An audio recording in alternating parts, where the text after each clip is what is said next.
Good afternoon, everyone. Thank you very much for joining our event here today at deSingel.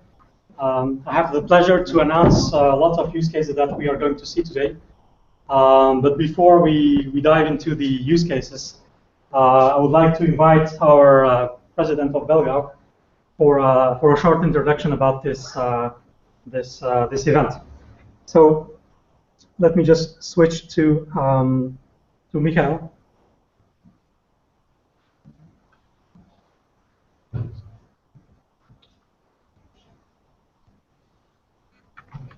Okay.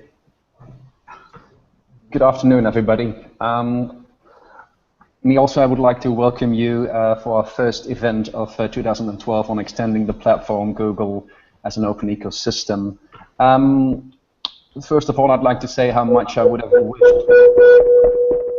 to be present in Antwerp with you, to be your host for today, as I usually do. But unfortunately, due to a motorcycle accident I had on 19 May, I can't be with you today. But don't worry, I'm doing all right. My revalidation goes well.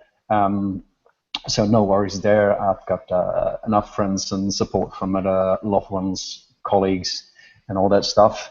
But before I leave you in the professional hands of Val and Rexapi, all I wanted to do today is to thank some people that made this afternoon possible. First of all, I'd like to, of course, thank our sponsors, deSingel, Google, and ASA, and to thank all the speakers for all the support and the work they put into this. So, and moreover, and last but not least, I'd like to thank Val and Rexapi, who will not only be your host this afternoon, but who took over a lot of the preparation work for this event these last few weeks. So, Valen, you're a great pal. Thanks, mate. So I think I'm going to leave you into the hands of Valen now, and all that's left for me to do is to say enjoy the afternoon, have a great event, and hope to see you all back soon. Ciao.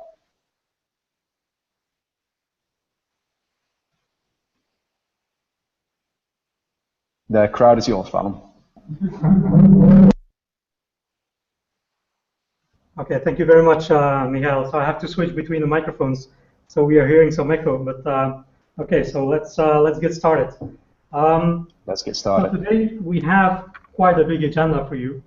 We're going to start with a short introduction given by Peter Bavinck, who will speak about.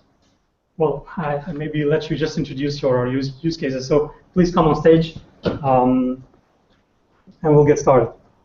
Cool.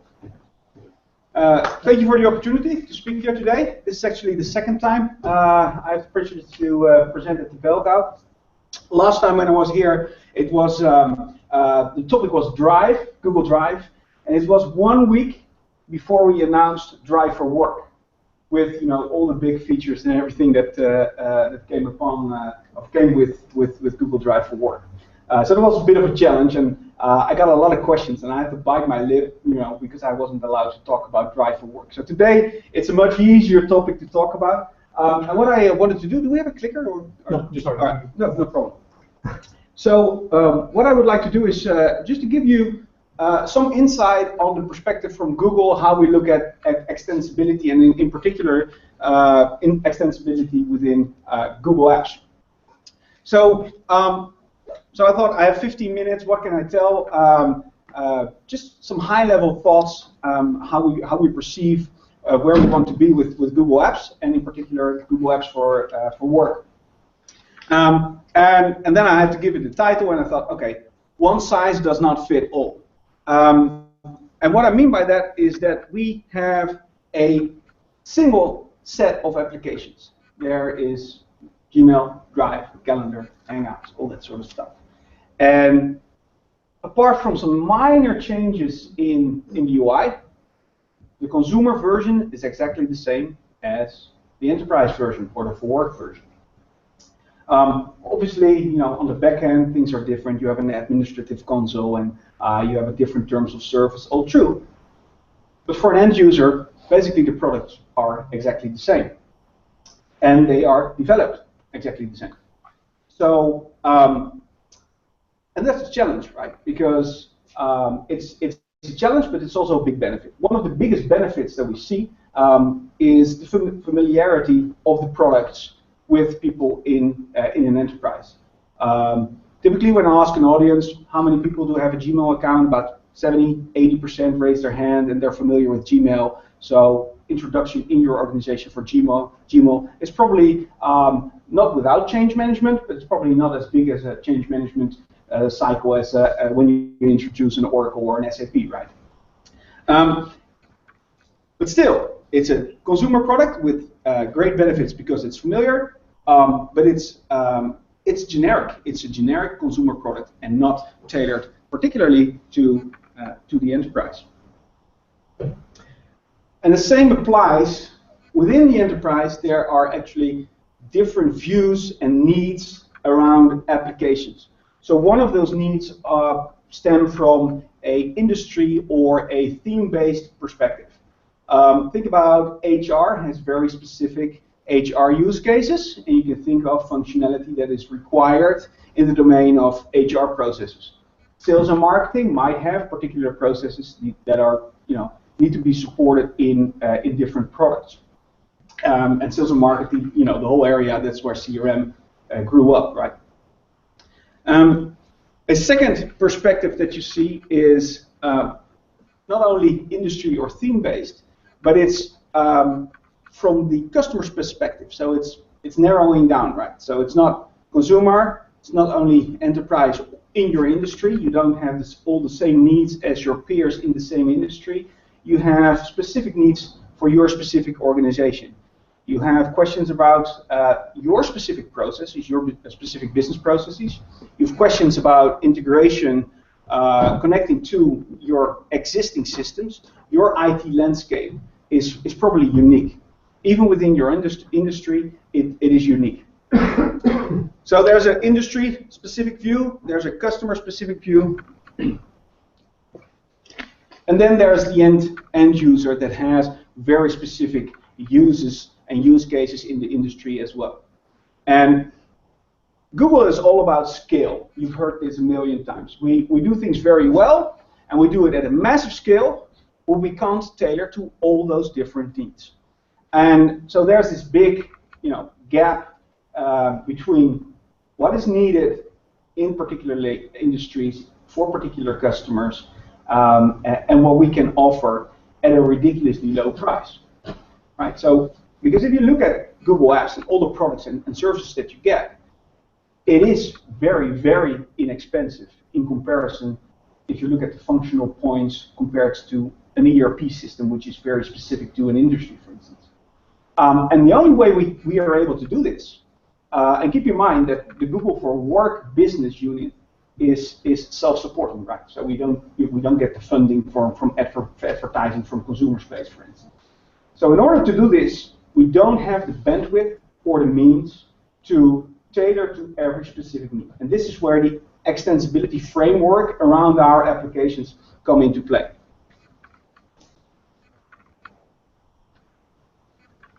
And this is where you find it, right? Developers.google.com. This is probably your one place to go if you want to extend your application. And I'm going to have this as a cheat sheet. And not one size doesn't fit all, and not all extensions or changes or customizations or whatever you want to call it, not all extensions are the same either. So if you look at the whole range, the spectrum of what we support, and this is not a full list by the way, what we support in extensibility around Google Apps, it's actually quite a large range, which support very simple modification. For instance, for an end user, just to get notified on something or create some additional functionality, right? Like on the top left, you see your own custom functions because there's a function not there in Google Sheets, and you wanted to combine something and quickly want to do something. You can write a macro in AppScript and have that function for you. So that's typically an end user type of thing. Or Also very simple if you want to have actionable items in your mailbox. Remember, if you get a link, you see the view, or if you get a calendar invite, you can, without opening the email, you can click it, right? You can accept or reject the request. But you can also make your own, right? So if you have an expense report that is sent to an email, then the manager can say approve or deny straight from the inbox. You can configure this yourself. These are very simple type of changes. If you move more to the right, there's also a whole spectrum of more complex changes that we support on the platform. There's this Google Drive picker. So if you want to use Google Drive, is probably one of the strongest components in the app stack on which you can build, create your own extensions, talk to the API, and work with it. We've released add-ons, so add-ons for docs and so now you see a wide range of third-party add-ons come into play into docs and sheets, which extend the functionality that you might require. Maybe for this particular workflow in HR, there might be an extension in there. Now, if you move all the way to the right, you come into the area where you're escaping a app script level of changes, right? You come more into the area of cloud platform, where you can build scalable, a wide range of web applications with very specific needs. So that's very tailored, custom made. And on the right bottom side, Android Studio, that has finally come out of its beta stage, right? It's on 1.4 now, I think, which is basically the whole tool set that we provide to not only create extensions on Google Apps on your web platform, but also provide similar functionality and additions on the mobile platform. So this is the approach. We understand that we don't provide all the functionality. We do obviously look at enterprise-specific functionality that is required, and if there's enough volume on those requests, you can always send requests to me because I have a direct form, if you will, where I can put those requests in, and the more requests we get for a specific function, the likelier it gets implemented. But the basis is that we provide the extensibility functionality to close the gap between industry-specific functionality, customer-specific functionality, and what we can deliver at a massive scale. And I know, and I'm really excited to be here because I really look forward to the use cases that are going to be presented here today, because I can't have enough of those stories on how it solves certain business problems and how specific things were tied together and what the benefits were. And this is one that we saw in the Netherlands from one of our Google Apps partners in Centro. I think it's an interesting one. It was developed initially for Randstad, or a specific department within Randstad, and it's a social intranet. It's one stop where you can do a search. It can search basically the corporate directory if you're looking for someone, but at the same time it can search all the different content places that are available within the organization, such as obviously Drive, but also mail, maybe a document management system, and that sort of stuff. And what they did in Centro is not only an apps partner, but it's also a Google search partner, so they have these strong capabilities around search. So they used the Google search appliance together with Google App Engine. They built this web application that works together, available on different devices, so they tailored for the different form factors. And obviously it's tied very well with Google Apps, because from that page where you search and you look things up, you directly can go into the content. I thought that's a very interesting example where it's not only apps, but it's also cloud platform. It's not only apps and cloud platform, but it's also the search appliance, and it's also on mobile. So it uses basically a wide range of components that we have in our Google for Work stack. And with that, thank you very much for the invitation. I'd like to hand off to the next speaker. Yeah, thank you very much, Peter. Okay, so the next speaker is actually our host today for the room. So it's deSingel. So please, thank you. Good afternoon. I'm Pierre. I'm the administrator of deSingel. So deSingel is an arts center, and we bring performances on theater, dance, and music, and exhibitions on architecture. We are funded by the Flemish government. I will explain something. So first, what is our configuration in general? On the left-hand side, we have SRO. It's a ticketing system. It's very important for us. So ticketing for sales, for the theater and dance and music performances. It's working in the cloud, and it's a system coming from Israel. Then we have very important the Google Apps for Work, and we are using Salesforce. And that where I'm going to speak about today is the links that we have between Google Apps for Work and Salesforce. Salesforce, we are using more the force.com part. It's a kind of ERP system that we built a lot of processes. We find a solution in the Salesforce platform. And then we have the digital asset management. It's also a separate system in the cloud. And there we have a lot of about 30,000 assets that we have in that system: photos, voice, movies, press articles. It's all managed in the DAM. And on the right-hand side, we have some legacy applications, older applications on the Windows platform. We are running them on a Google server, and we are connecting to that platform through a window. So that's a global view of our installation. It's in Dutch, but you see, we had before 2014, we had a lot of different processes. We had some databases, Excel sheets, Word files, books, and it gives a lot of problems of communication, too much communication and a lot of double communication. Our building expanded also in 2010, so we had more rooms like this one, and we need an integrated platform. We made an analysis in the market, and then we come out by Salesforce, where we use it, the force.com platform. And for what we are using it, for planning of rooms, of people working here, materials, budget, then the artistic content, which artists are coming here. We make links also in force.com. Force.com is very good to link with other systems. We made the link to the planning system of the Royal Conservatory. It's in the same building here, and we work a lot together, so it's important to have a link to that planning system also.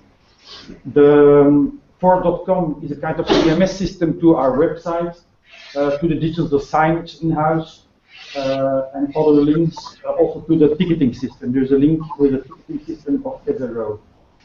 The digital assets are also linked. Then we rent rooms, like this event is a kind of rent, and we've also procedures built into force.com.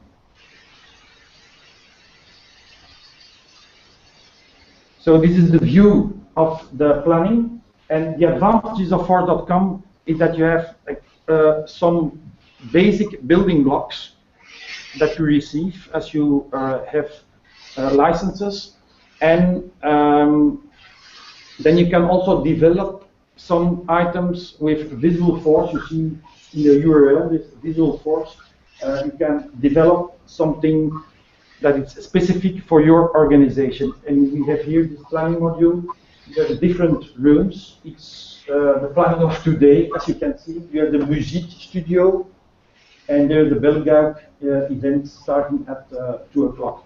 And it's in black. It means that it's a public event. And same, there's a lot of information. I will not explain everything, but that's very important that it's really made custom for us. There's also some mentioning about temperature, and so we have a lot of links built in it. What's interesting more for this group, there's also a planning system in it for the people working here. It's quite complex because we are working 7 days on 7 and a little bit 24 hours on 24, not really, but and it's quite complex planning system. But we can, when the planning is done by the responsible, he can send the planning into the Google Calendar. And so people, most of people, we have Nexus smartphones here, and they use the Google Agenda on it, and so they have on Google Agenda view on their planning. They can also have a view on the productions that are in-house. So the first view that you have of the planning can also be linked to Google Calendar. You have a Gmail here, and Gmail connects the Gmail inbox, fully integrates also with Salesforce. So like here you have the contact. The contact of that person is also mentioned at the right-hand side in the contacts of Salesforce. So you have a direct link between the two systems. Well, I will show you a little movie, about 2 minutes or 1 minute and a half, about the link between Gmail and Salesforce. I think it's easier that I show this than to explain it, or to show it.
So the product is Cirrus that we are using, and Cirrus realized the connection between Gmail and Salesforce. And in fact, it's a third part. I explained Salesforce. You have the basic blocks. You can make custom development, and you can buy some applications on the market, and you click them into Force.com. So you have the 3 parts of Force.com that make a very flexible product.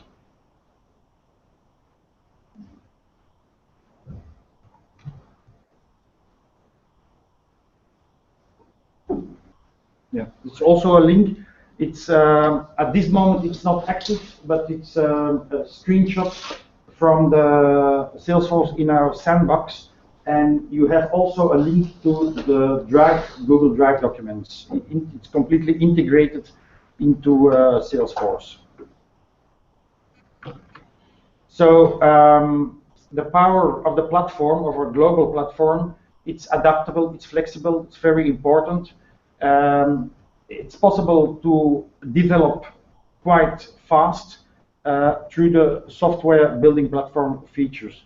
It's fully integrated with Google Apps for Work, and yes, like any cloud system, at any time, any place, any device, you can look into all the different applications. And so the deSingel realized this with Sparkling and Cogetics together. So it's kind of co-production. We started with it about 2 years ago, and 1 year ago we went live, and we are very happy. We still continue to develop other features in it. Now I will try to show you live the Salesforce application.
So we entered the system. So this is the calendar that is developed specific for us, for our organization. It's the slide I showed you.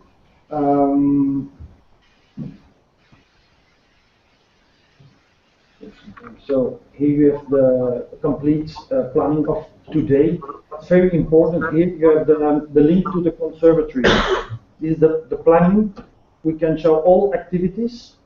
There are a lot that are mentioned. There's all the activities in the Royal Conservatory today. Not all that activities are important for everyone, so it's easy to say, okay, we don't want to see these activities. And here also we have a lot of other rooms in the building where we can show. So it's really custom made. It's very nice. I can go to a specific performance.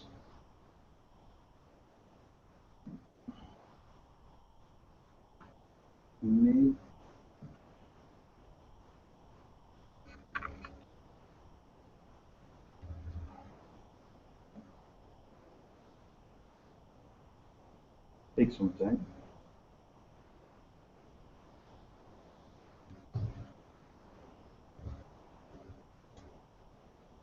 Normally it's much faster.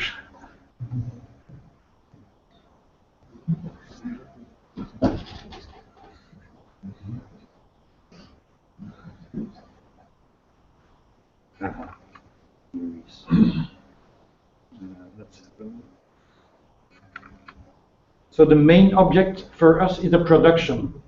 So the production is the center of everything. So here you can see who are the responsibles. We call it the programmator. He is responsible. It's the artistic person who is responsible for that production, the technical responsible, and so on. We have the budget. Now, at this moment, I leave it blank not to show the budget. These are specific things for the website, connecting to the website in 3 languages. The text also that's coming out of the website. This is the link with the ticketing system, where we can see in green are the tickets sold, red tickets that are not sold, that are available. This is the link with the digital assets that's shown here. These are the different activities in that production. So it starts by a pre-hang. It's we'll say the technician starts to build the performance. You have a general rehearsal, then the performance itself, a buffet, repetition, and so on, and then cleaning up the room. So all information about that production is on one place. That's very important. And all the persons, all the artists working in that performance, in that production. So we have a huge database of all artists who came here the last 30 years. And this is the result of linking emails through Cyrus to the production. So the most important mails that we receive on that production are linked. So I can open one. Don't know. So here you have so a specific mail about that performance.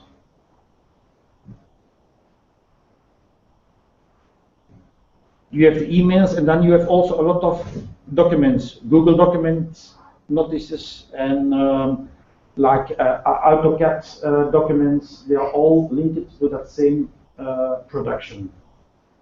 And so all the information is centralized in-house. It's very, very important. Let's have a look. I think so. We have different. One thing I will show you. It's oh, maybe so. The rent in the room. It's quite. You have the classical things, how to make an offer and invoice. But I will show you something about a window. The last thing. I will have to enter the Gmail, I think.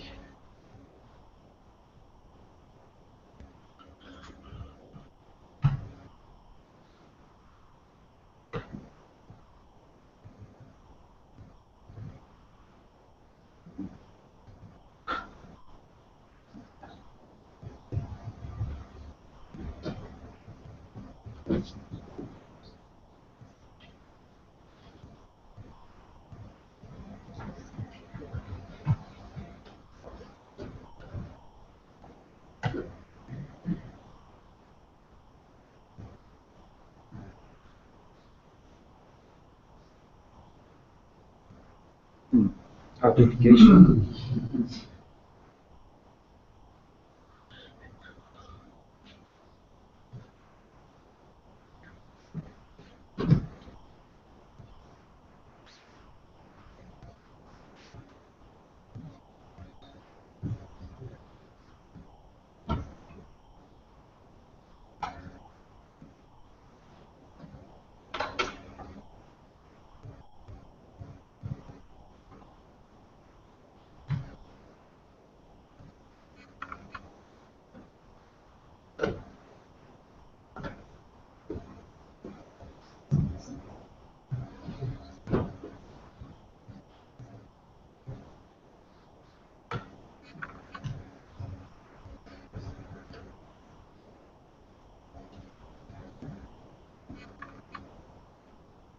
What is the best way to enter? Ja. Christophe? Wingo tot gewoon bovenaan. Wingo tot deSingel. Ah, dat is het.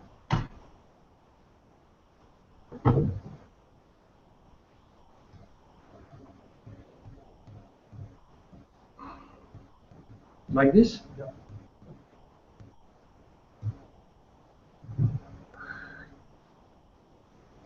Normally I work with a different page.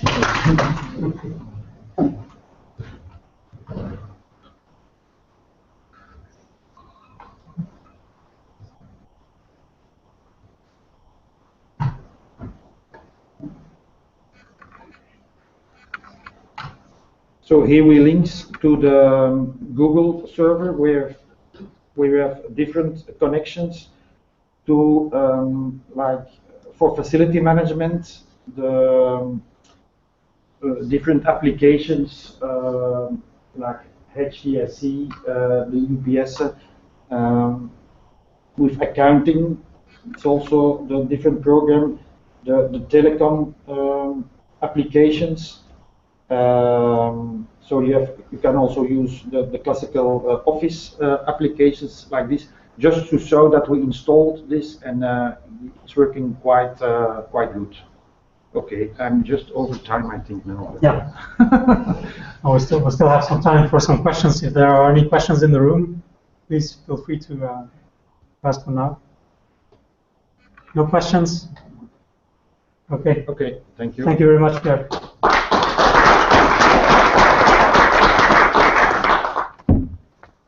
Okay, so we just closed too much windows. Let me just start back the Hangout.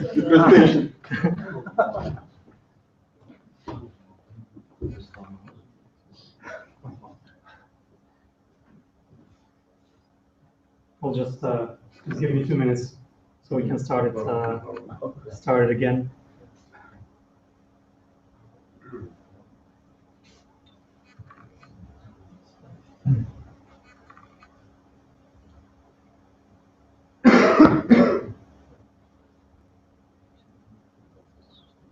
Okay, we are back on.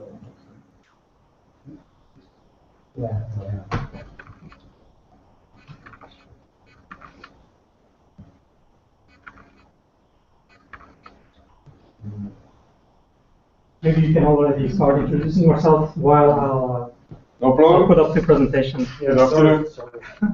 No problem. Good afternoon. My name is Bart de Pre. I work for Securex, an HR payroll company. I'm the product development manager over there, also responsible for a lot of team leaders, team people. Who is Securex? I've seen some slides, but we do it so. Like I said, we are an HR payroll provider. We have in Belgium and in the Netherlands and in France and in Luxembourg a lot of offices, 28, 29. 1,600 employees. Why I'm here today? I'm here today to explain a case that we made specially to optimize the prepay of our customers. What do I mean with prepay? A lot of our customers use today Office to facilitate internal processes, and there they have the information. Who has worked, they have the attendance, they have the absences of the people, they have some product fact shifters, and they ask to us, yeah, we don't like to do double input, because to have a correct payroll, you must put everything in a payroll, in a software. We have 3-4 softwares in Securex, standard softwares. We have foreseen some possibilities to do import of type of files, but when you receive a custom tailor-made Excel of a client, you must define, maybe you must take the column A, the column C, the column D, do some calculation with it, and then you have the result that you can use for a payroll calculation. So, in the meantime, I see the presentation as we started. Securex, like I said, different countries. Important who are our clients. Our clients are, we have clients, companies, we have self-employed, little companies. We have also a lot of brokers who we work with, and we have 70,000 individuals. Why individuals? We have also an insurance company in Securex, and that's the reason. The most important fact is we do for, in Europe, 250, 300,000 payroll calculation a month. It's a lot. The 4 axes of Securex, we have HR services, we have HR consultant, we have health and safety, and we have insurance. The biggest part of our bottom line comes from the HR services, because we are a payroll-related company who started later with HR services and HR. The challenge today, like I said, we started, I think, in the 2001, 2002, to develop some specific Excel macros. Because Excel was and is still a very powerful tool. You can use the macro languages, the VBA, in Visual Basic for Applications, to create some, to facilitate the end user with some processes, some macros, to avoid that he must do the calculation at his own. That's why we did it. For the moment, we have more than 200 clients who use such a thing. Tailor-made applications, and then the problem becomes, you have Office 2000, you have Office 2003, you have Office 2007, you have Office 2010, you have Office 2013, you have Office 365. There was one small problem. There are not backward compatible in VBA. Each time there was something. So when you have more than 200 clients who use that each month, at one moment they decide, okay, we can change it from the one version to the other. You need almost a help desk to support some stupid macros. So we looked for a solution.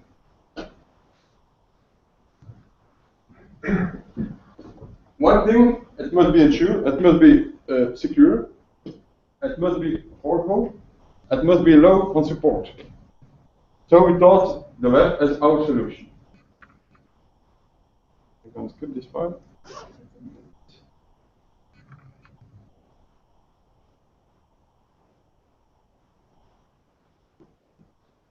What were the requirements? Version independent,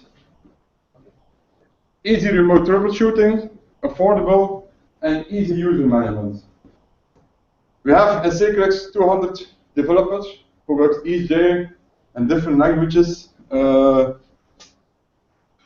We have Google, we have Oracle specialists, we have Java specialists, we have Payroll specialists, we have C# specialists, we have a mix.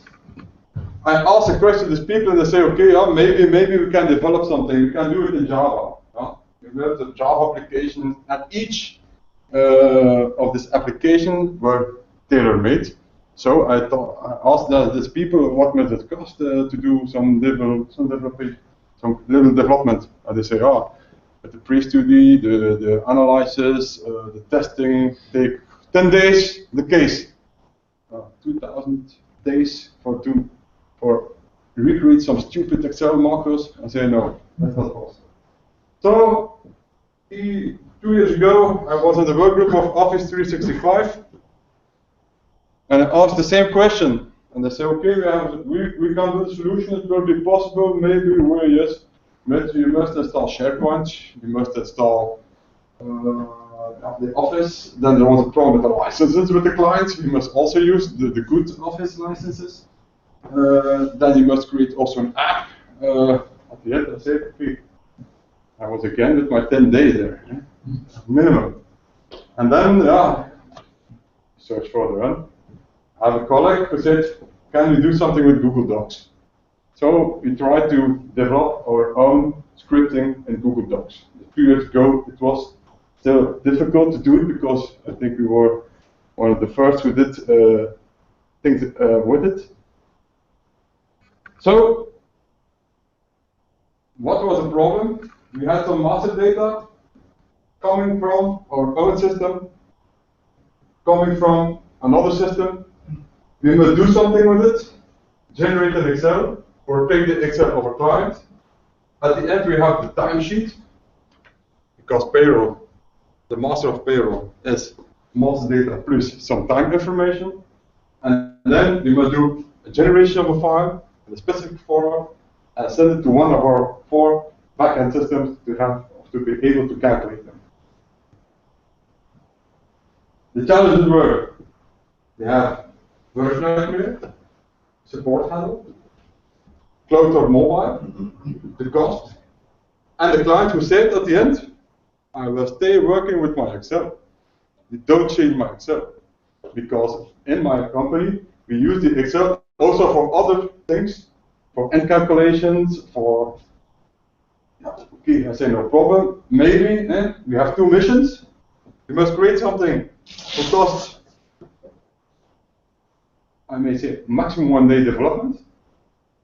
And the second mission we have is maybe the time to say to the people, if you knew, 20 years ago you worked with Lotus Notes 1, 2, 3, Today you work with Excel, tomorrow you work with Google Docs. Okay. The client accept and don't accept. That's why we developed something, a mix between it. We use the cloud platform for having some security, some application in it. We use the Drive to put on the client Excel and the system, and we use the sheets to have our own table of parameterization on it. And at the end, we have the following solution. The client logs in. What he sees, he has the possibility to upload his own Excel. He don't choose his manner of working. He has the possibility to generate it or read it, or that's a button, a common button that you can use to go also to our parent.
Application. Easy to use, 4 buttons to click, and a system with the log file. And also, for us, very important, when there is a problem who isn't in the log file, another problem, we can work on distance on it. We must not take over the screen of the customer. We are sure it's version independent, and that's why we work together with our partner Winco for this development for us. And we are very glad that we have the system and also very proud. And we have 3 customers who work on it, I may say each month, each day. And we are very say, okay, it's better than Excel. And that are for me the new doc user, Google Doc user of the future. Because the people that know this, that it exists, they know Google the Gmail, not the rest. Well, that was my presentation. Any questions? Any plans on using more Google services? Yes, that's a target. But like I say, we are a traditional company, Securex. We have an IT who is very traditional. When I said we're going to use Google, it was a panic. They said, "Are you sure? Are you very sure it's secure? Do they have this IA? Don't do it because we will."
to onboard a client in 1 week, so like 5 days from A to Z. Yeah, that's a bit timeline, I think.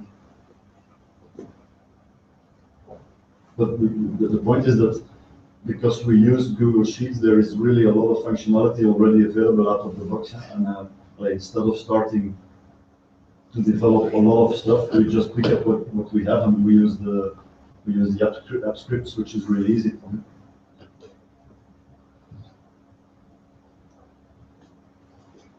Questions? Thank you. Thank you very much.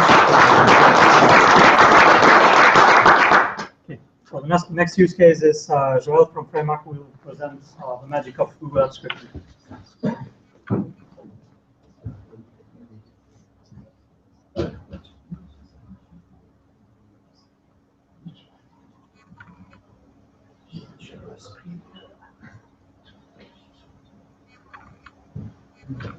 Okay, the floor is yours. Okay, thank you, Ron. Well, I didn't choose the title, but anyway, Fremach, we're a production company. We have 6 plants all over Europe, and we do injection molding specifically for automotive companies. So if you have a Volkswagen or an Audi or maybe Lamborghini or a McLaren, you will have some parts from us in there, but you will not know it. Currently, we're in the rollout of a new ERP solution, and together with it, also a centralized back office environment. We started with Securex, and we switched over in a period of 1 month and a half to Google. The first plant is done, and now we'll start using it. A little bit about myself. Well, I'm the group IT responsible, so for the whole group. Also steering the staff and helping the rollout of the ERP. So Google at Fremach, what is now our challenge? So we have to replace the old systems and Visual Basic programs with solutions, preferably based on Google Apps. And also in the meantime, making the surrounding process more efficient for the users and for the end users. So a first case we have, it's a validation of incoming invoices. That means that the person who bought something, who made a purchase order, which is already approved, but when the invoice comes, he needs to check that what he received also matches the order he placed, that everything is delivered, that the price is the same, etc. So in the past, this is the system we had for it. So every invoice was printed, it was labeled, then it was scanned again, then there was a batch processing of this to generate a PDF with a name and a number. Then there was a rupee script uploading it to Jira, where then the actual approval took place. Meaning that every invoice during this process was stored at least 5 times, and the approval itself took an average of 12 clicks for every user. So what we created, very simple. The people from finance put the PDF on a Google folder. We have a Google Sheet which reads the PDFs. There they can have a preview of the PDF, then assign it to somebody, find the type and give it a number. They process it, and the approver receives a mail where he has an option to approve it. If it's not okay, he doesn't approve it. If there's a problem, he just replies. Once approved, the finance people can see the status in the sheet again. So every invoice in the end is only stored once, and the actual approval takes only 6 clicks and 0 downloads. Also very important, because with Jira, before approval they have to download it, so everybody has 200 and more PDFs in their download folder, which they never clean up, of course. So maybe a short demo.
So what I did, there are some invoices ready. So this one with a strange name was just a copy. There are new invoices ready to be processed.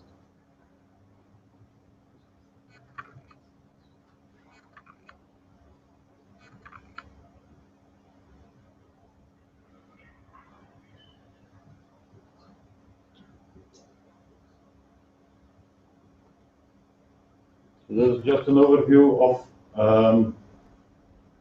so the finance people can check who still needs to approve a lot of invoices, or has done his job good and improves it, or approves everything.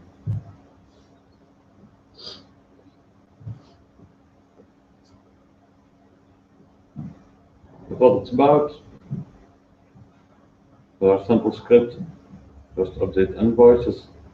So this will read the files from the drive and put them just in a sheet, which will automatically become a link.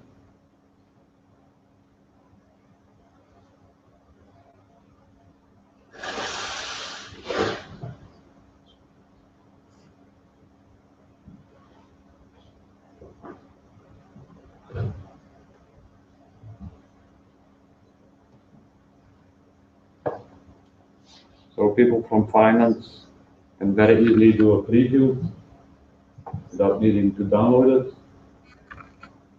Once they check, they know who to assign it to.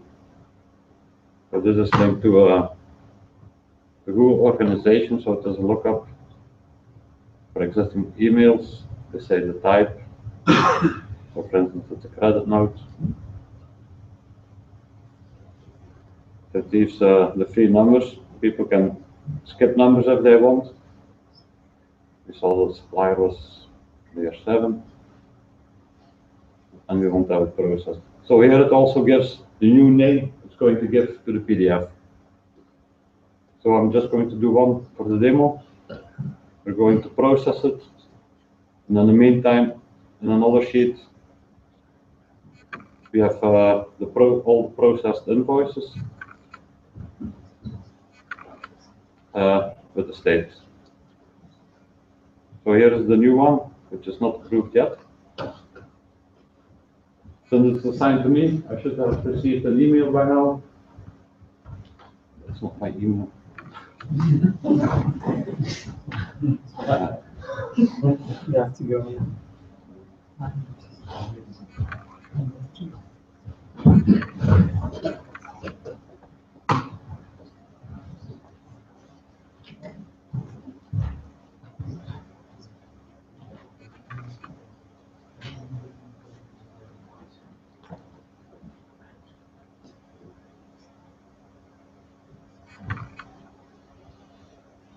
So here it is. I can have a preview.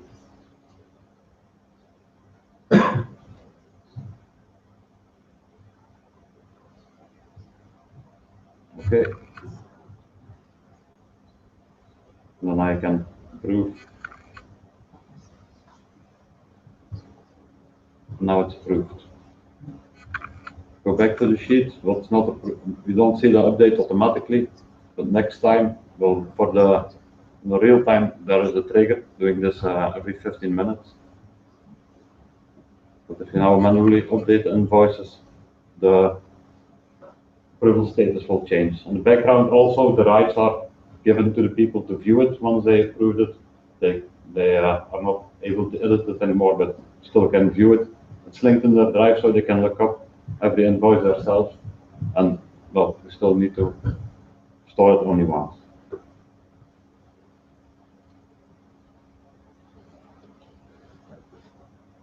So we see now that the invoice is approved. That's it. Very short example. So back.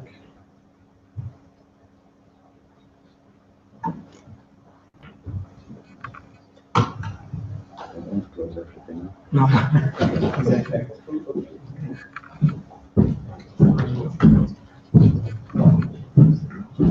So for us, the results, that it was now easier for the user to do the creation of the invoices to approve. It's easier for the end user to approve it.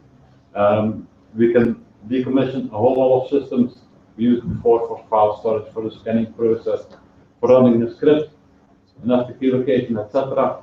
And well, it's only 200 lines of code which allows us to create this. So that's it for me. Okay, thank you very much, Joel. Does the audience have any questions for Joel? Yeah, I have a question. When you were evaluating Google Apps, were like these types of use cases, were you already thinking about it, or is it vice versa? You were using Google Apps and then, hey, we can do this, and you start like re-engineering certain business processes? It was in the scope. So we saw that these possibilities exist, but we did not deeply invest it. But since we were having to switch for another back office environment, well, we took kind of the gamble and said, okay, this looks good, has a lot of potential, so let's start and see where we get, what we can do ourselves or what we have to do, not do by other companies. But the potential for us was bigger than other things we investigated. So the decommissioning of, let's say, Jira and some other storage and stuff were not part of the business case? No. It's a bonus for management. Okay, any other? Did you build it with your own team? So let's say internally? Yeah, I built this myself. Okay, cool. Nice. Over the weekend. Awesome. Prototype. Yes, please go ahead. Maybe you mentioned, but I didn't know. Is it fully based on AppScript or also AppScript? Yeah, it's purely AppScript. Okay. So no additional things we use for this. Okay, thank you very much, Joel. So we still have 3 use cases to go. So I hope you are enjoying the use cases by now. The next presentation is about Google Drive and AODocs.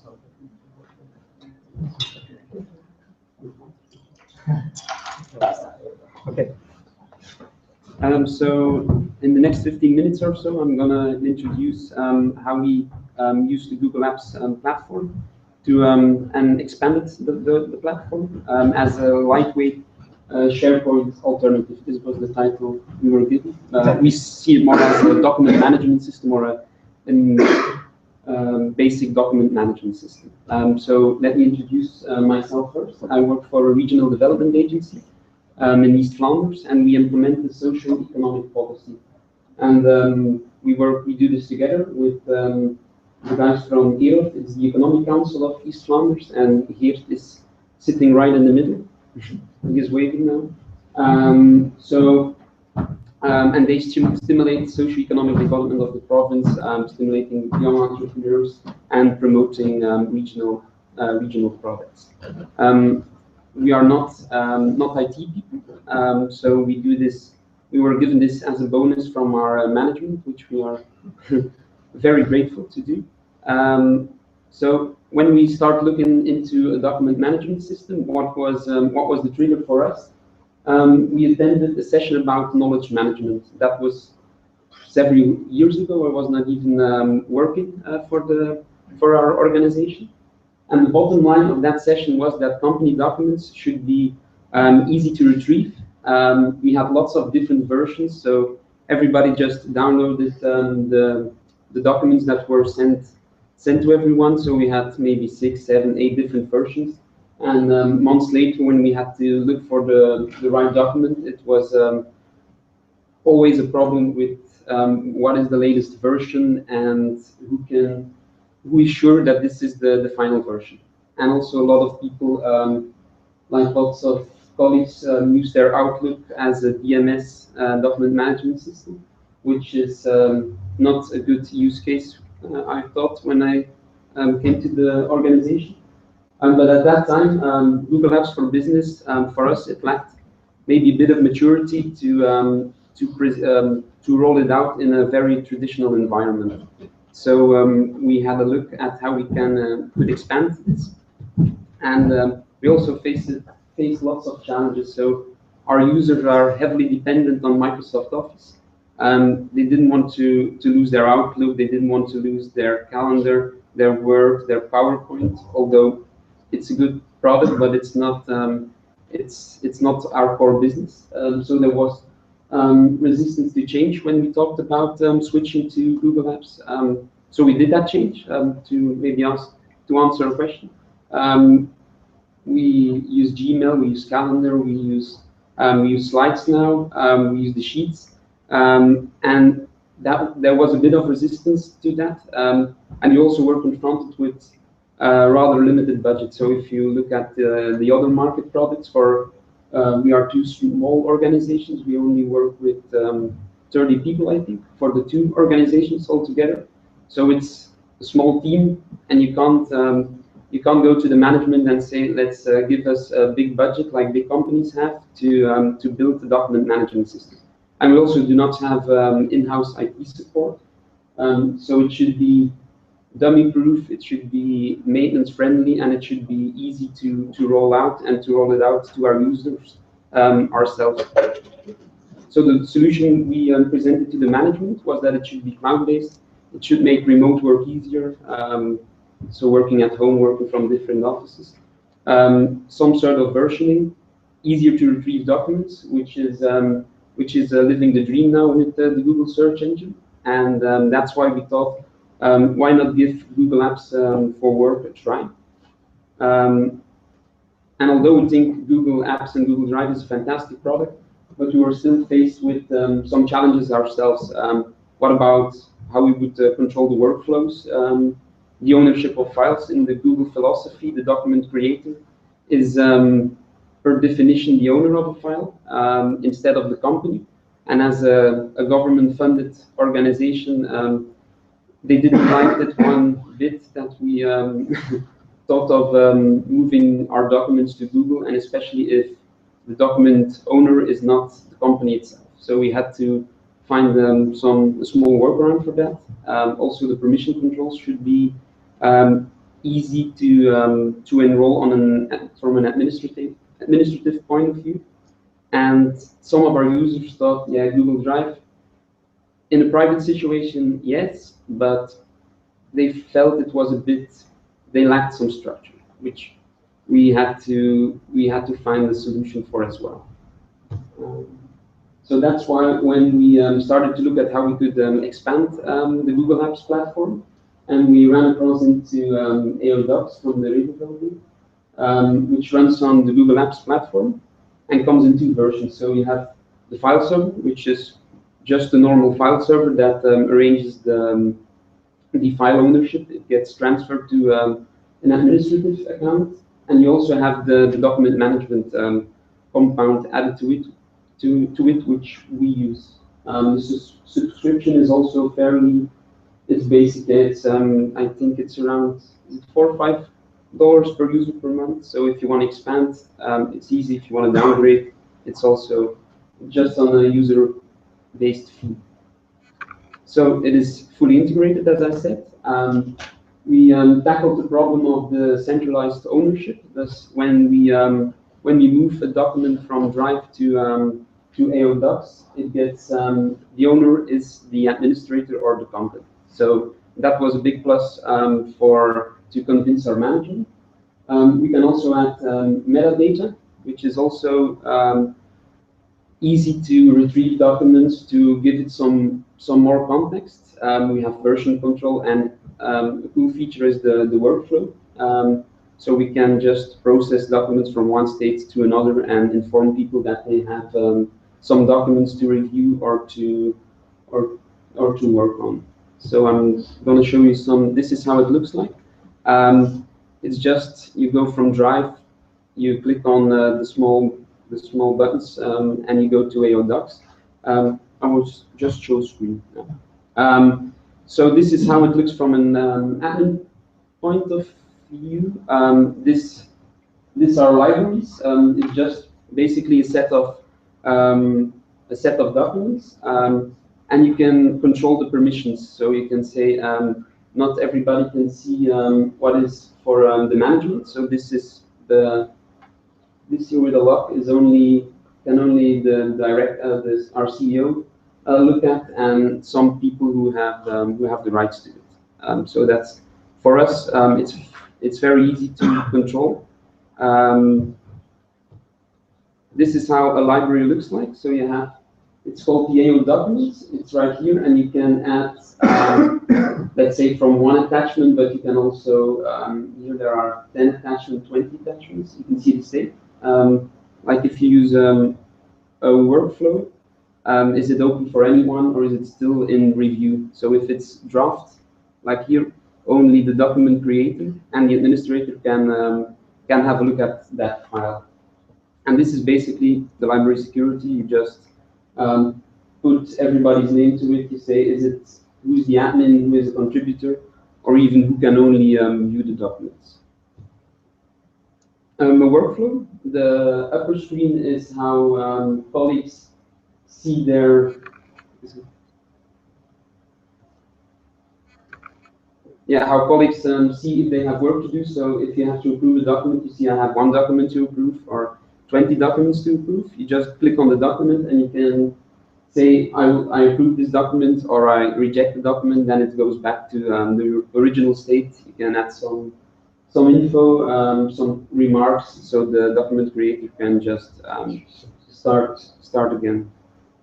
And one special thing is the press library, where we get a press review every day, and it's basically it's 20 articles that came into via mail to us, and now it just gets processed by Google Apps Script. Every day it runs, it just makes a document for every press review automatically, and people can just from the document management system look into those articles. And so we not only expanded the platform with an add-on, but we also used Google Apps Script to use a small use case. Still, there are limitations to it. When you want to share documents with non-domain users, it gets a bit tricky. So therefore, we use a shared folder, because if you don't have an AODocs license, you can't automatically send a document outside of the domain, which is great for the management, because they say it contains all the files, it keeps them safe, but it's sometimes it's a bit hazardous users don't appreciate it that much that they have to go to Drive to share documents. But it's easy enough to have a workflow and just make a copy of the document or start in Drive, and when it's finished, a finished product, you just put it into the document management application. And it's still a work in progress. We have sometimes small glitches. Some features are still active, but they have a really great customer support. So if you want to put in a feature request, normally they say, yeah, it's a good idea, and we will enroll it in a future version. So it's like Google Apps, it keeps evolving continuously. So that's good for us as well, that we can give feedback how we want it, how they see it. And We also had some lessons learned. There is change management if you switch users over in a traditional environment from Outlook to Gmail. So we thought, take your time, keep them in the loop. We organized some group training sessions that everyone could attend, just to get familiar with the basics of Google Drive, the Gmail application, and also the document management system. And now we are actually planning some in-depth sessions with smaller groups, so they can have their small complaints directed to us. Resistance is inevitable, as it seems, so be prepared for it, but make sure that you get the backup from your management. If you get that, it's crucial, but you can't finish a change management project if you don't have the backing. So keep that in mind if you do a change management project like we did, especially if you do not have in-house IT support or a smaller organization. It's crucial. So thank you very much. I don't know if there are any questions.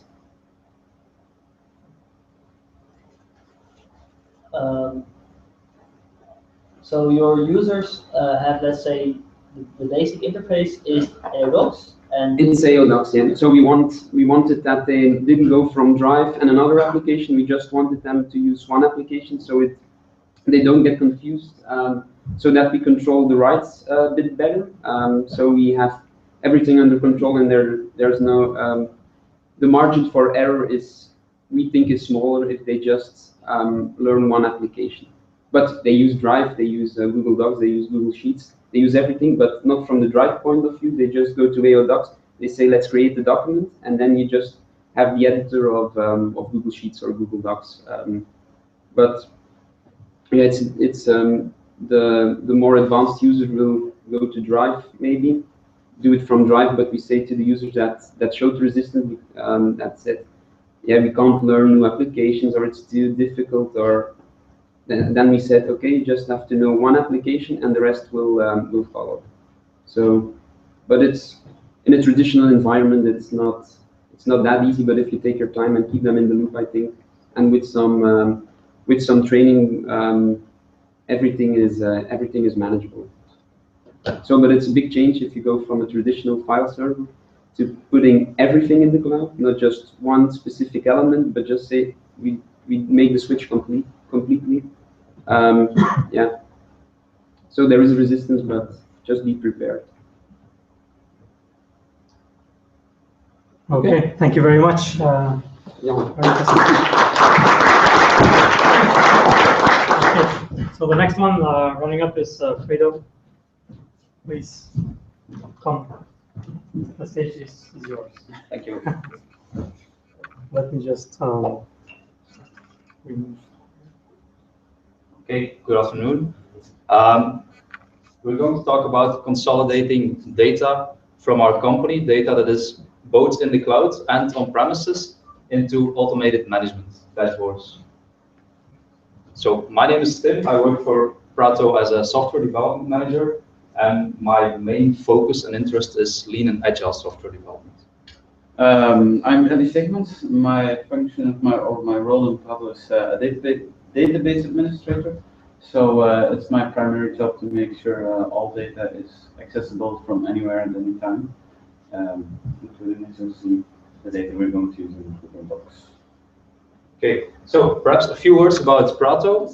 We automate HR services, and we want to automate the full HR cycle from recruitment of people to remuneration, retention, till eventually refocusing or retiring of people. So how do we do that? We build our own software platform. We are about 45 people. So we build our own software platform in C#, and build on top of that platform, we have a few products.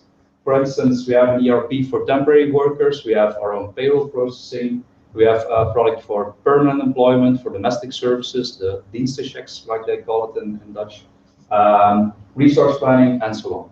So we're actually HR software builders. Now, what was our challenge? I already mentioned I have an interest in lean and agile product development.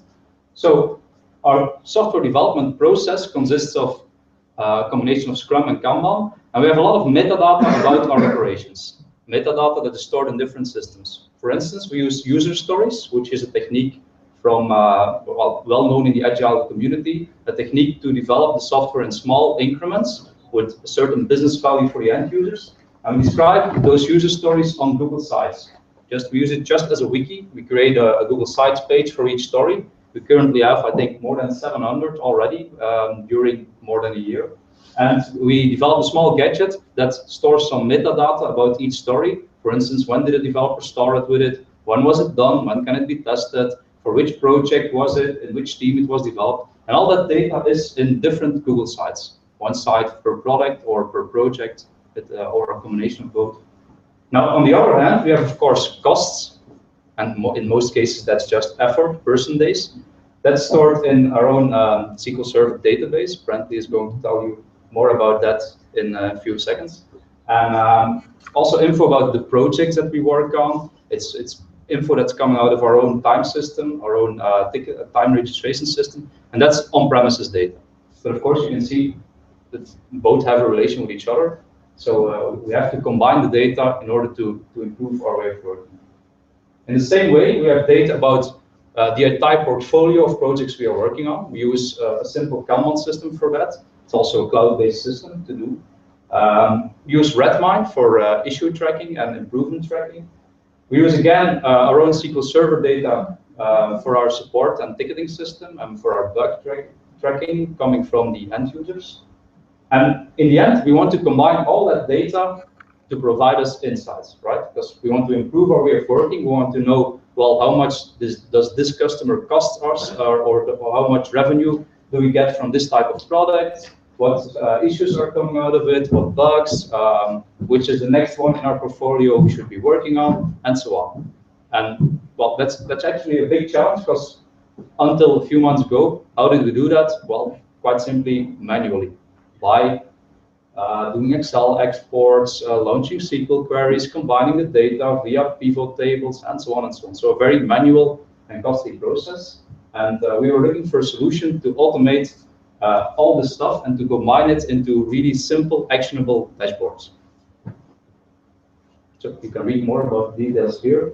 I think I mentioned most of it. So how do we solve this? Well, we could have gone for the, I would say, the BI, typical BI roads. Hire a BI consultant, set up a data warehouse, choose a reporting server, reporting tool, and so on. But we didn't do that. We don't have the time for that. We don't have the budget for that.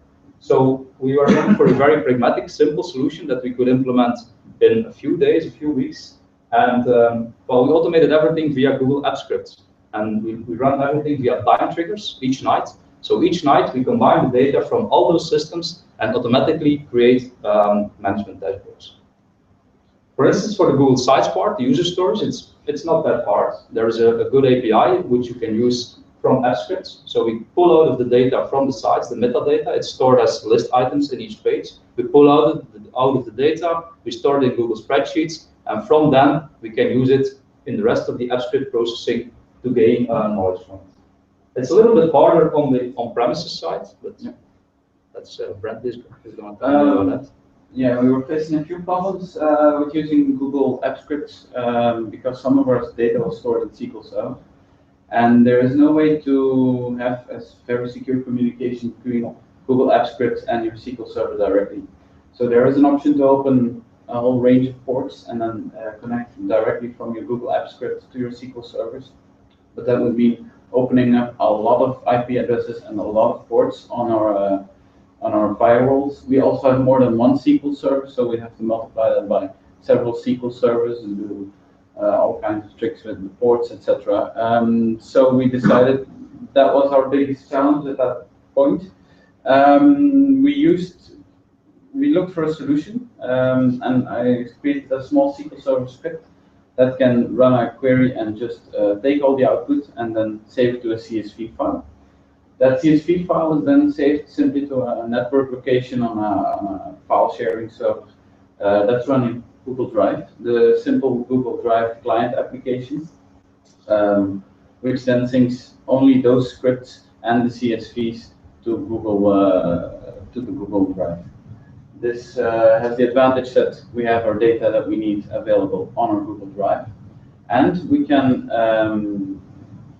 simply put the SQL queries on a Google Drive. Any user can do it, and the script can automatically check it in SQL Server and use it in SQL Server simply because it's synced using the Google Drive application.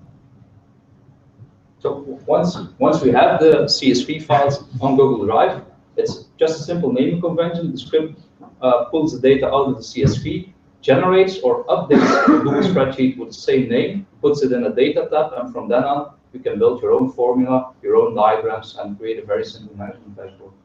And actually, we do the same for support tickets, bugs, also an on-premises system. And for other cloud services, there we just use the available APIs. We just use things like URL fetch app to pull JSON or XML data out of those systems and put it again in spreadsheets, and from then on, combine the data into dashboards. So we use Google Spreadsheets. It's our main reporting engine. We store them all on Google Drive, and actually we create also a copy each night. We could have used the revision history, but it's easier if you have a single fixed copy, so that you can also go back in time and say you want to know what was the status of the tickets, how much, what was the average open time of the tickets for customer X a week ago. You can just look by date in Google Drive and open the file and view it immediately. And we also automatically create PDF copies just by using the PDF URL, which we can use to mail to a customer or again to archive. It's a lot of possibilities that we have with this process. Again, details, some highlights probably known to most of you. Of course, you have to use array formulas because you don't want to expand formulas manually. So we want to have our reports automatically updated when the data size grows. So array formulas and things like the query syntax is your friend there. We use things like URL fetch app, authentication, sites app, the advanced Drive API to export PDF files. What else? Time triggers, Drive sync, and of course Microsoft SQL Server jobs. That's the part Brent explained. All right, so perhaps a small demo before we go to the demo. This is on the top right. You can see an example of how we create user stories, how we structure our requirements. It's just a sites page, and this one is the small gadget we created. If you would click on it, a calendar opens, so you can fill in a date. Well, I started then, it was done then, this is my team, and all that data is stored in the page, so we can retrieve it at all times. And this is an example that we're going to show it live of one of the dashboards.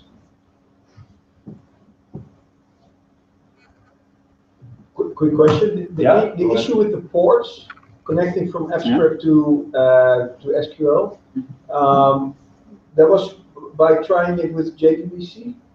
Yeah.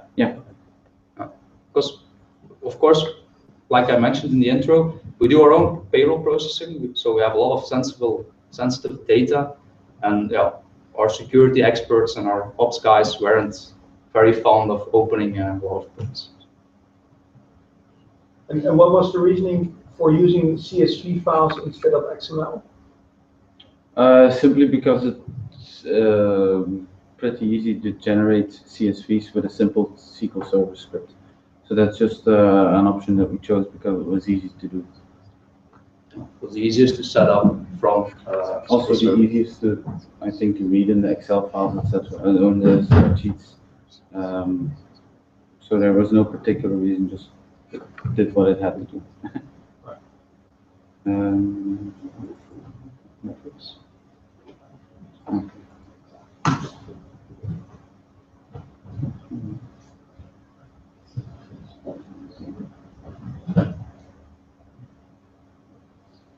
So we actually have one master sheet. It's a little bit of a control sheet where we keep track of all reports that are generated. And besides that, a lot of other info.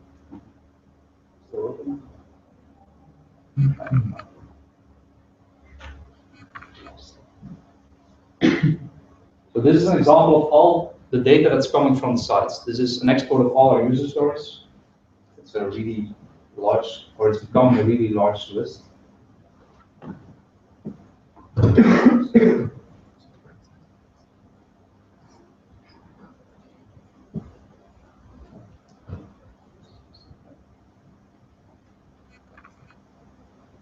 Here you can see this is a fraction of all the reports that we run each night. We created a small report just as a demo for this event. So you can see that it was executed last night. And if you click on the link, automatically you go to the last version of the report. So I already mentioned we create a copy for archiving purposes, but there was also another reason. Some of these reports are very large. We have actually thousands of lines in a Google spreadsheet. Combine that with things like array formula, and the opening time could take a few seconds, still a few minutes, because every formula had to be re-evaluated, and there's actually no need for that because it's static data at this point in time. So what we do is we just create a values-only copy. So there's only values in this sheet, values and diagrams, but in the master sheet, which we're going to explain within a few seconds, you can see the actual formulas that are evaluated each night. So it's really quite simple. The data sheet, it's updated with SQL Server data. Other data from other spreadsheets is just updated using standard formulas. And then we use filters, sorts, array formulas, and create a dashboard and export it to PDF. So if we go to the overview, you also see the PDF link, which is again stored in our Drive structure, which is a really nice way of communicating also with our clients. Perhaps you can show the master sheet in the auto report folder.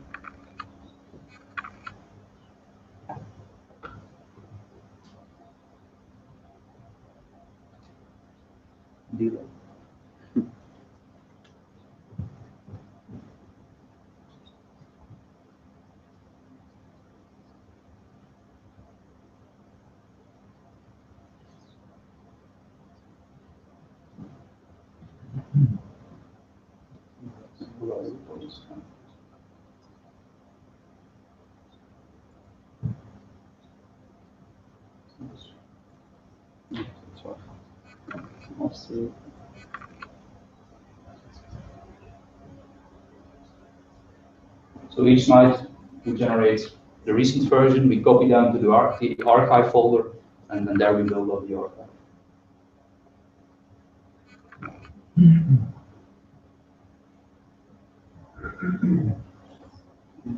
So this is the master sheet. It's the same sheet, but here you can see, for instance, if you click on A1,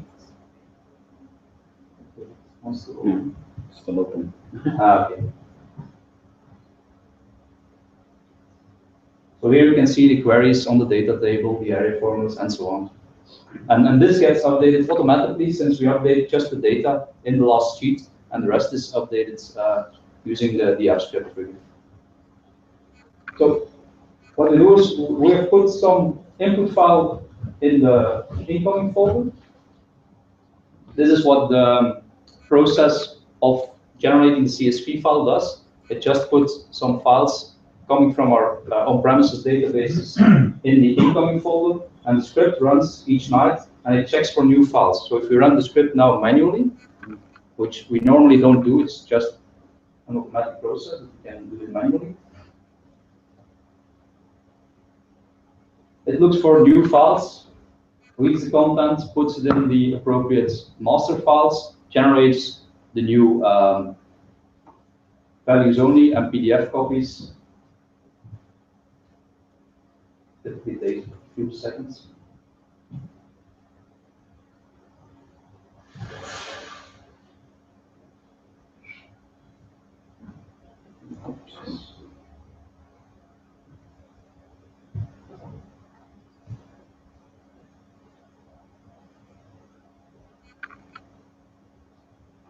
Now you can see it's updated just a few seconds ago. There's a new file created. If you would have remembered the data, there's a few hundred lines of tickets added, and a new customer added, Belgaug event, which has of course a few support tickets over. and diagrams are updated automatically. So that's normally it loads really fast. So actually, that's it. We just created a nice, simple engine. Cool.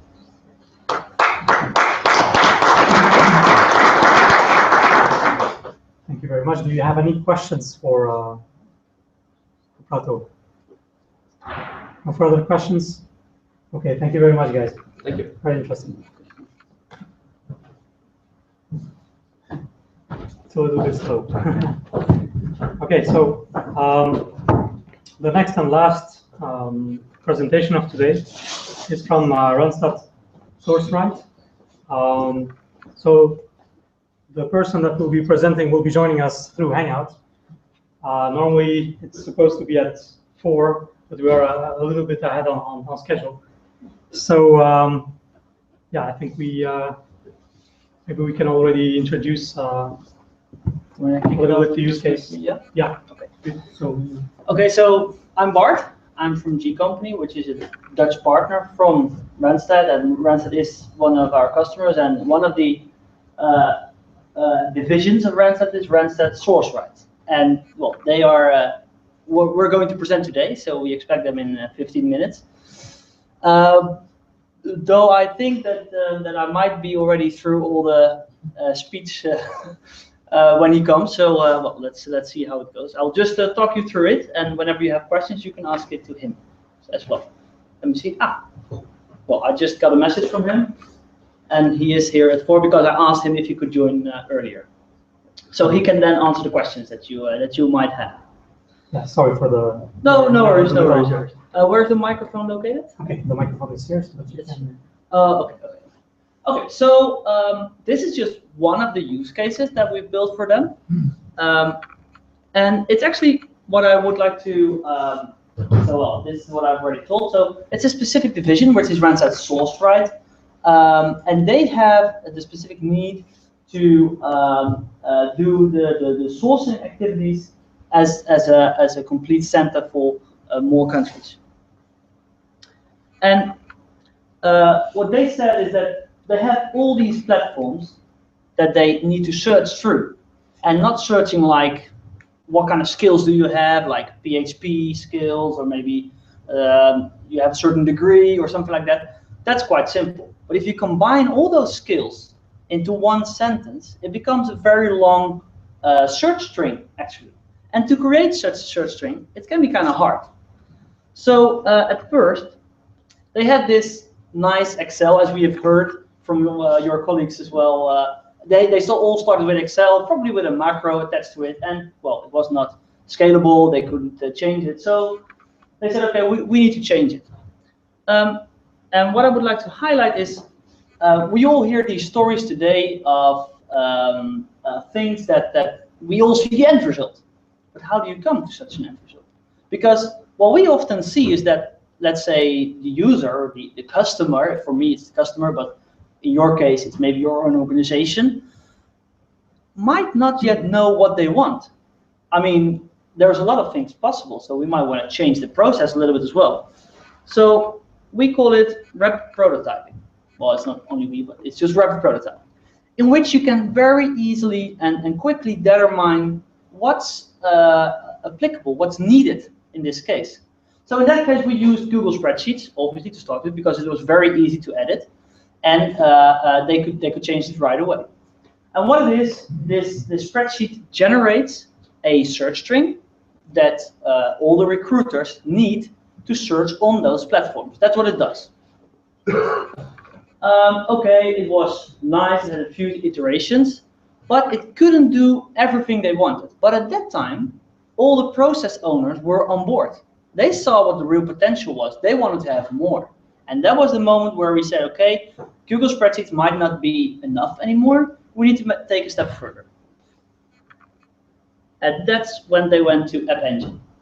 And then they started to scale even further. So as you can see at the right top corner, this is a search string that can be generated by the engine, which, as you can imagine, is kind of hard to type in yourself, and even more easy to make mistakes. So it's kind of easy to kind of useful to have a tool for that.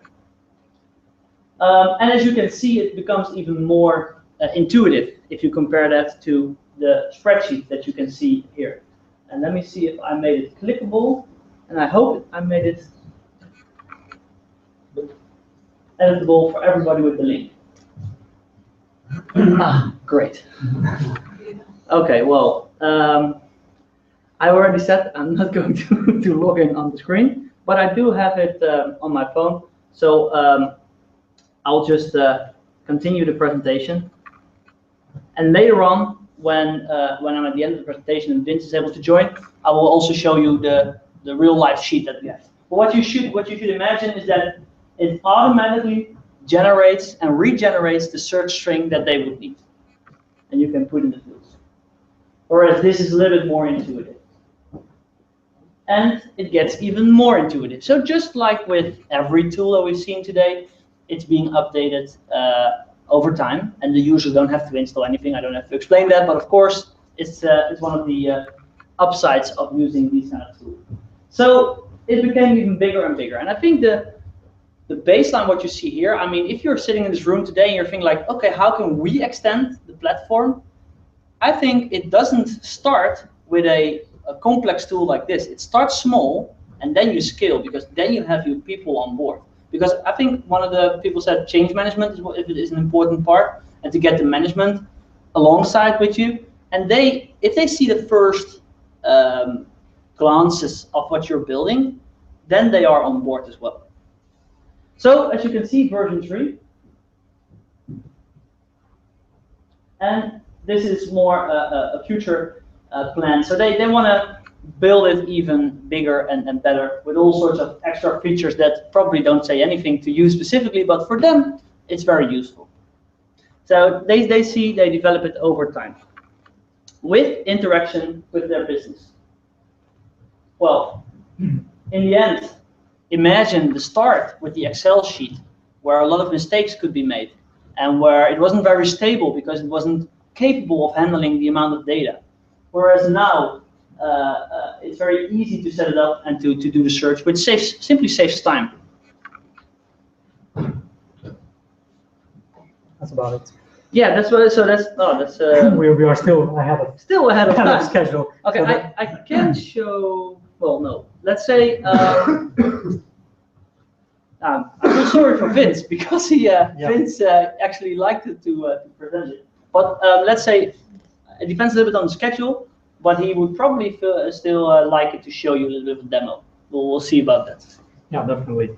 So we have quite some minutes left before Vince can join. Do you have any questions for one of the presenters of the previous cases, or any use cases or something that you would like to share with the audience? Maybe we can. I can. Maybe are there questions on this element? Yes. Quick question. So it generates a search string. Yes. That is platform dependent, probably. Right? Yeah, exactly. Yeah. So for monster board, LinkedIn, and then you give it the criteria that are possible. Yeah. It generates that string without errors. You copy that into LinkedIn, and it does the search. Exactly. Because LinkedIn needs a different search string than, for example, monster board, and and that's.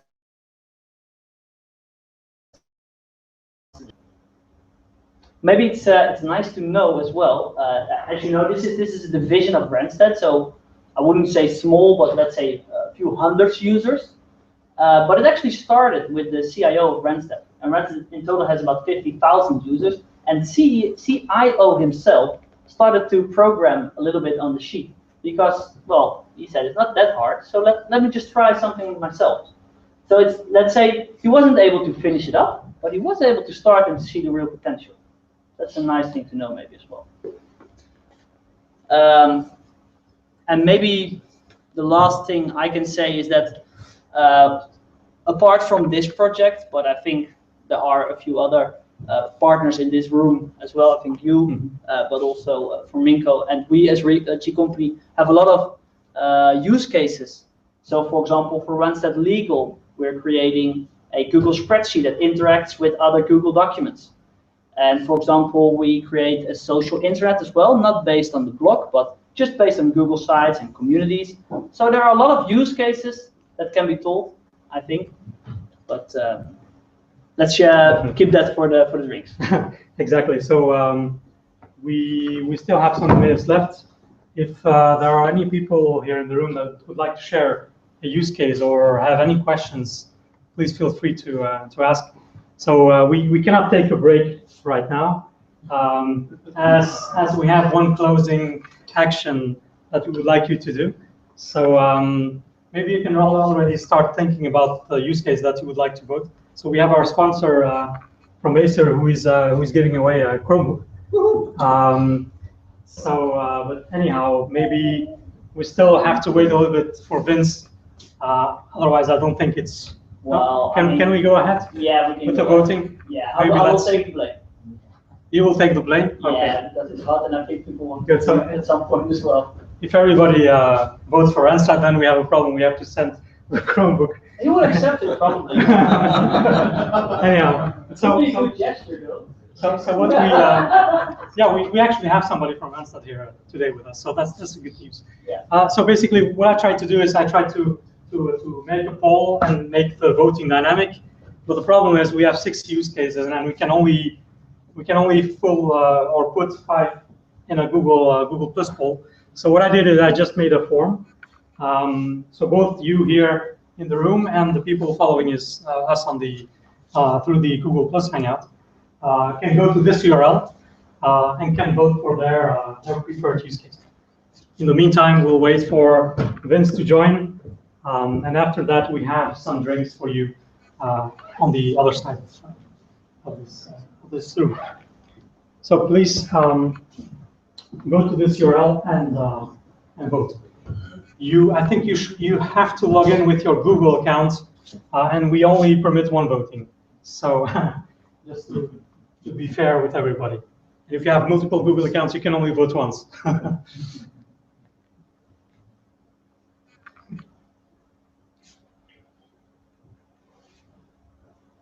I will also give my vote.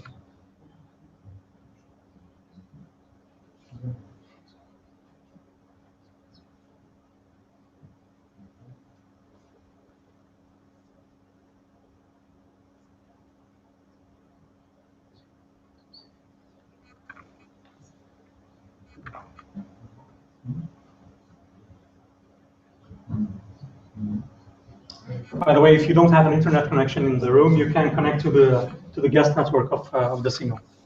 So probably most of you have a 3G connection or a 4G.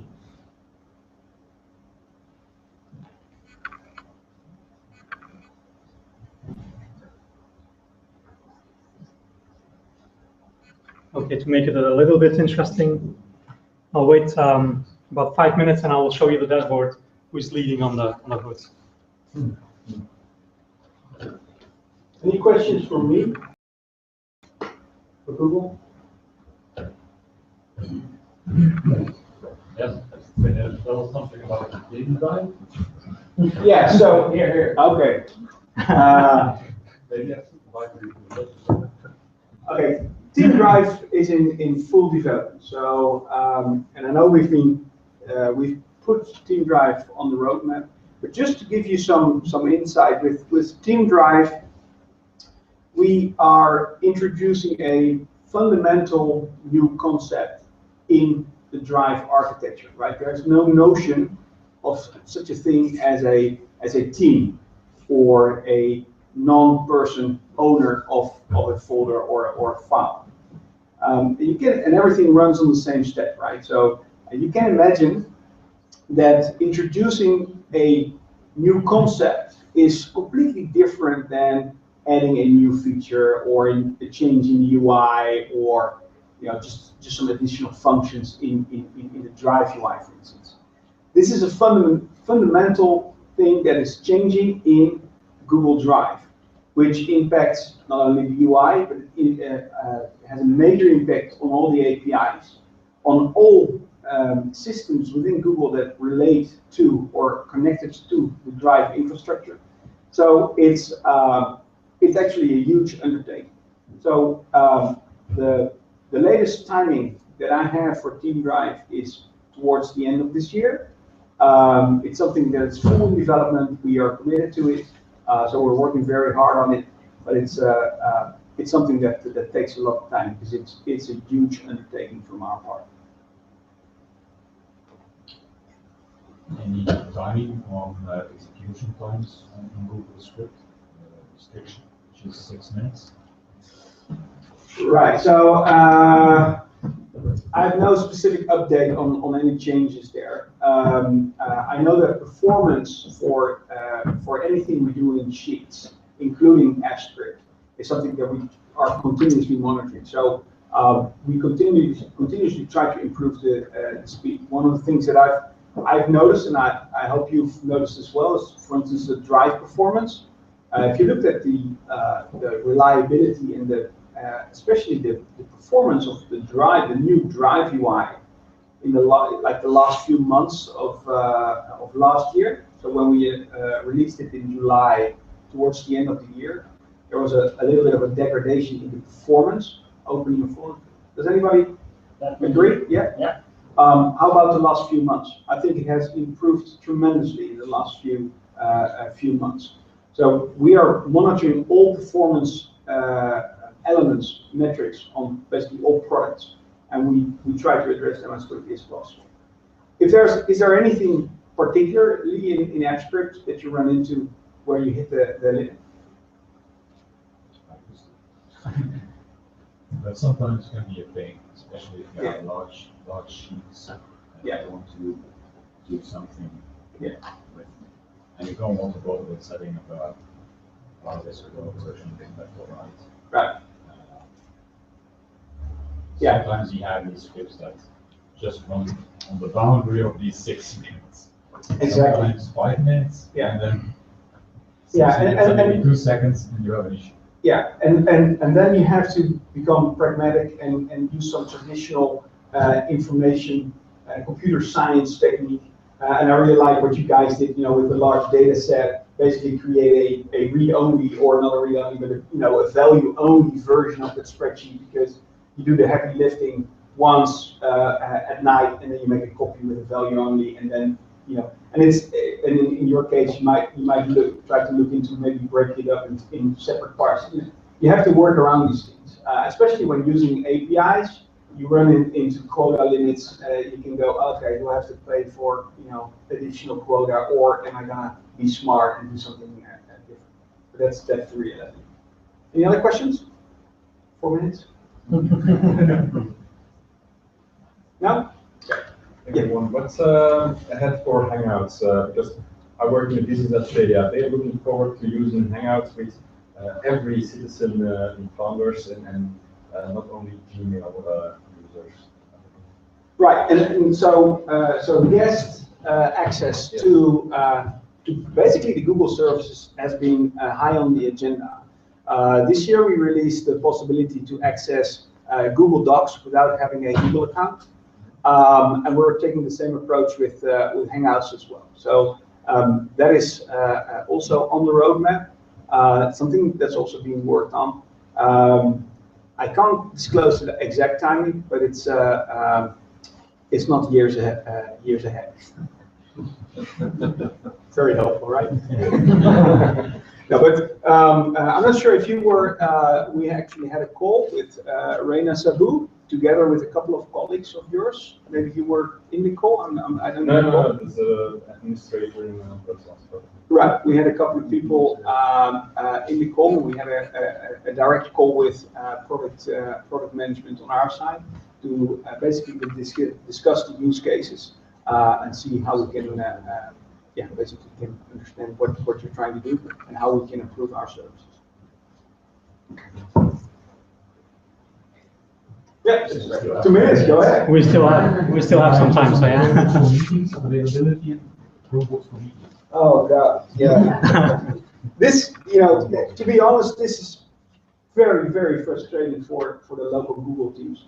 If you talk like Edward, if you talk to my colleagues in Amsterdam, it's just going to vent our frustration through what you write. Yeah, and we can share a beer over that. There is a partner now in the Netherlands. I know companies like G Company and other they've been very clever in obtaining Chromebooks for meetings. There's no, I don't have a date for you when it's official, when Benelux is an official launch market. So that's bad news. The good news is it does work, right? So if you can get from one of the launch countries, and this thing is about the warranty and the liability, right? So you have to basically agree to the terms of service, and you have to do this in one of the countries, which is the launch country. Luckily, large organizations, they have suborgs in UK or in Spain or in France where you can basically they can sign off for those terms of service. But Benelux is not yet unfortunately. But we're rolling out. We've added additional countries the last few months. The good news, the bad news is it was in Asia Pac. So we are expanding, the number of launch markets, but I don't have a date when Benelux is going to be as well. Okay, thank you very much. We still don't have Vince on the line. No sign of Vince. So I propose we. Yeah, well, it should be there, but yeah. Let's do it the other way around. If there are any questions with regards to the Randstad solution, just contact me at the drinks, or if it's via Hangout, then you can find my contact details in the community, because that's probably the reason why you are following this Hangout. Yeah. Right? So let's do it that way. Thank you very much. And now to close this session, I'll go ahead and share the results immediately through the Google Drive overview. I hope we don't have a tie, because we only have one Chromebox to get. So it's a bit of a surprise to me. Also, let me just check here. So we have the responses, and the winner is, come on, a little bit of suspense.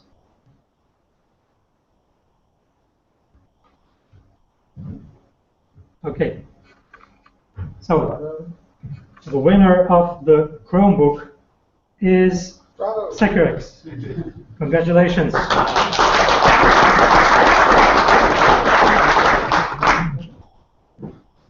New toy to play with. Thank you. Congratulations. Thank you. I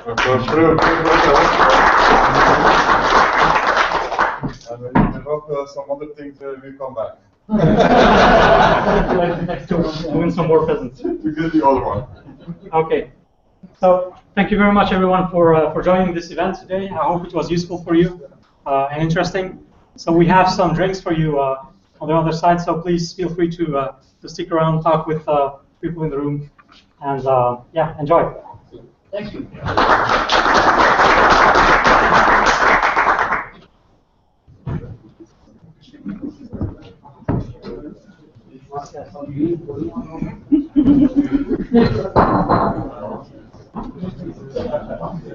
Hey, Vince.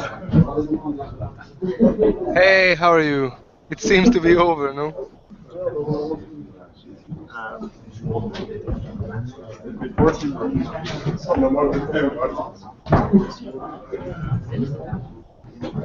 Can you hear me?